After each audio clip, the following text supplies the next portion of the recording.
Welcome to the deep dive. Let me ask you this. Have you noticed how incredibly hard it seems to be to just stay focused lately? Oh, absolutely. It's a common theme, isn't It it? really is. Like you sit down, you've got a task, and maybe 5 minutes pass, if that, and you're already reaching for your phone. Mm-hmm.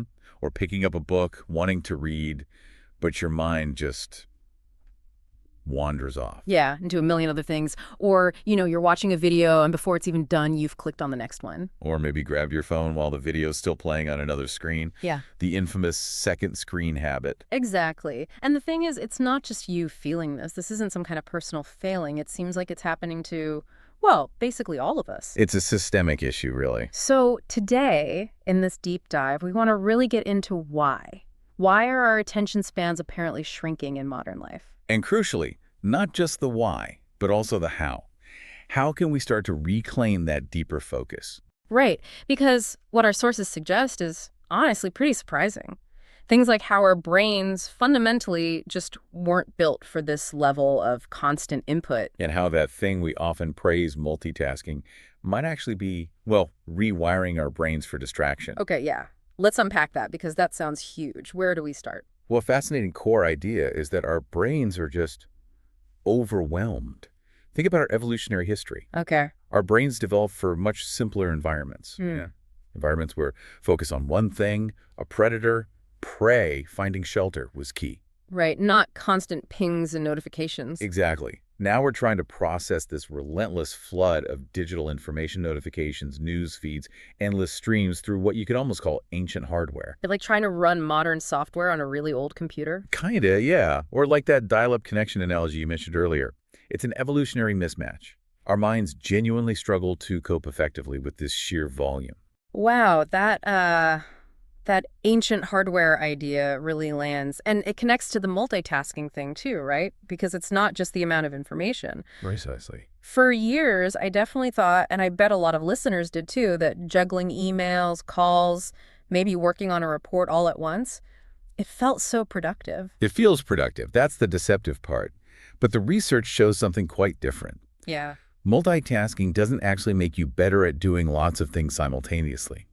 What it does do is train your brain to constantly seek novelty, to crave that next little hit of information. So it makes deep focus harder. Much harder. It makes sustained concentration feel almost impossible, like trying to hold water in your hands. It actively rewires you for distraction. It's like we trick ourselves into thinking we're being efficient, but the underlying cost is our ability to focus deeply. I remember reading about studies like that. Yes, people often rate their multitasking performance much higher than it actually is when you measure error rates and efficiency objectively. So this brings up a really important distinction the sources make, doesn't it? Between mental stimulation and actual mental clarity. That's a critical point.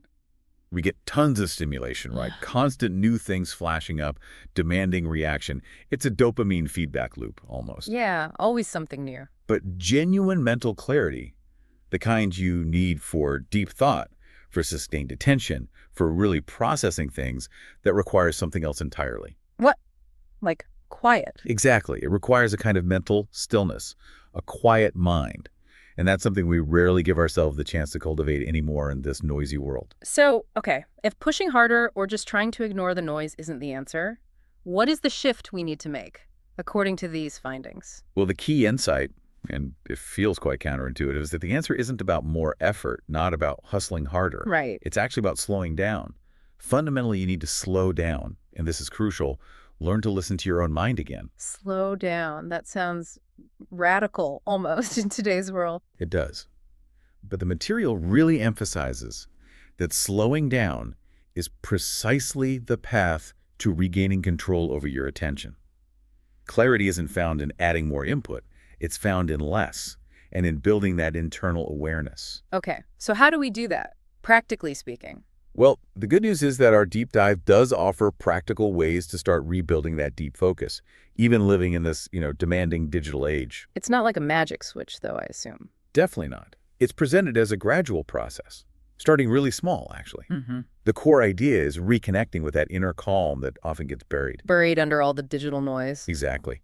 And the sources suggest starting that journey very simply, almost literally, with just one quiet breath at a time. One quiet breath. It's about a gentle, consistent effort to essentially rewire your brain back towards focus rather than letting it be constantly pulled away. That really flips the script on conventional thinking, doesn't it? It's not another productivity hack. Not at all. It's more like a journey inwards, slowing down, listening, tuning into yourself instead of reacting to everything else. That's the essence of it. It's about reclaiming your internal space. So maybe the question to leave everyone with, yourself included, is this.